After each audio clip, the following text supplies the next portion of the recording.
ఈసారి నేషనల్ కాదు ఇంటర్నేషనల్ అంటూ ట్రైలర్లో డైలాగ్ చెప్పి పుష్ప తన రేంజ్ చూపించే ప్రయత్నం చేశాడు. అందుకు తగ్గట్టుగానే ఈ రోజు రిలీజ్ అయిన పుష్ప ది రూల్తో అల్లు అర్జున్ తన సత్తా నిరూపించుకున్నాడు.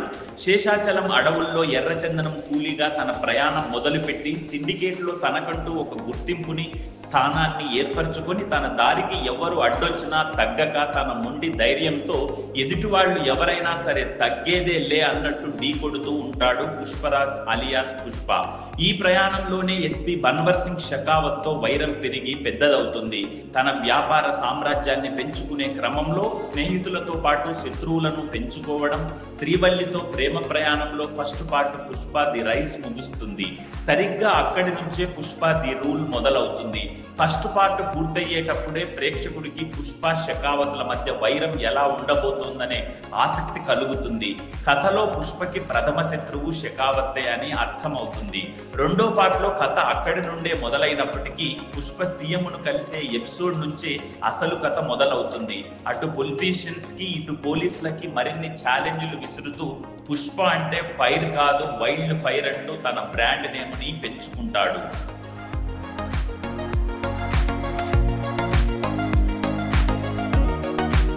ఈ జర్నీలో వీలైన ప్రతి చోట పుష్పకు కావలసినన్ని ఎలివేషన్ సీన్స్ రాసుకుంటూ పోయాడు దర్శకుడు సుకుమార్. ఎన్ని ఎలివేషన్స్ ఉన్నా ప్రతి సీన్ ప్రేక్షకుడికి కావలసినంత థ్రిల్ ను పంచుతూనే ఉంటుంది.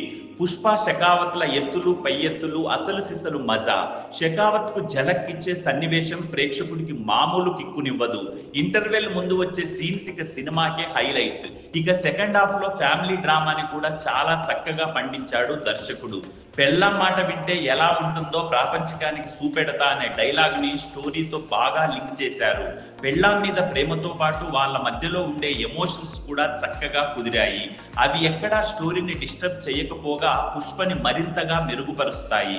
ఎర్రచందనాన్ని రాష్ట్ర దేశ సరిహద్దులు దాటించడం, మాల్దీవ్స్, జపాన్ ఎపిసోడ్స్, అక్కడ వచ్చే యాక్షన్ సన్నివేశాలు బ్లాస్టింగ్ గా ఉంటాయి.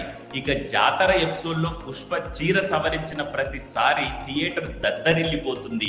అందులో పుష్ప హీరోయిజంతో పాటు అల్లు అర్జున్ ఎమోషనల్ యాక్టింగ్ కూడా అద్దిరిపోతుంది. అయితే అక్కడ నుంచి వచ్చిన డ్రామా అంతా ప్రీ క్లైమాక్స్ దగ్గరకు వచ్చేసరికి ఫ్లాట్ అయిపోతుంది. కానీ అక్కడ కూడా యాక్షన్ పార్ట్, ఫ్యామిలీ ఎమోషన్స్ బాగుంటాయి.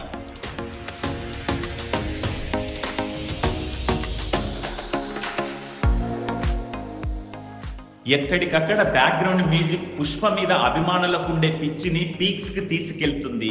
ఫస్ట్ హాఫ్ లో వచ్చే ఫీలింగ్స్ సాంగ్, సెకండ్ హాఫ్ లో సూసీకి కిస్ పాటలు, అందులో స్టెప్స్ ప్రేక్షకులను ఉర్రూతలూగిస్తాయి. ఇక మొదటి పార్టీలో ఉండే రావు రమేష్, మంగళం శ్రీను, దాక్షాయణి, కేశవ పాత్రలు వాటి పరిధిలోనే ఉంటాయి.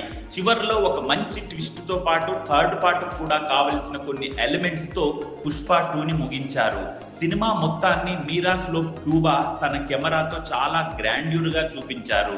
కొన్ని ఫ్రేమ్స్ అయితే ఎమోషన్స్ తో వేసిన పెయింటింగ్ లా, హీరోయిజం తో చెక్కిన బొమ్మల్లా ఉంటాయి. ఎడిటర్ నవీన్ నూలి తన కత్తెరకు బాగా పదును పెట్టి మరీ ఎడిట్ చేసినట్లున్నారు. సినిమా పేసింగ్ మెయింటైన్ చేయడానికి రాసుకున్న కొన్ని సీన్ల మినహా అనవసరమైన లాగులు ఎక్కడా కనిపించవు. శ్రీకాంత్ విస్సా రాసిన dialogues director Sukumar mind voice ని రిప్రజెంట్ చేసినట్లే ఉంటాయి. సుకుమార్ విజన్, అల్లు అర్జున్ మార్కెట్, పుష్ప క్రేజీకి తగ్గట్టు ప్రొడ్యూసర్స్ ఎర్నేని నవీన్, యలమంచిలి రవి కూడా అసలు తగ్గేదేలే అన్నట్లు సినిమాను నిర్మించారు.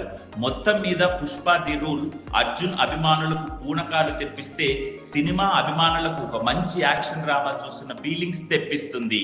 సినిమాలో గంగమ్మ జాతర, థియేటర్లో అభిమానుల జాతర షురు.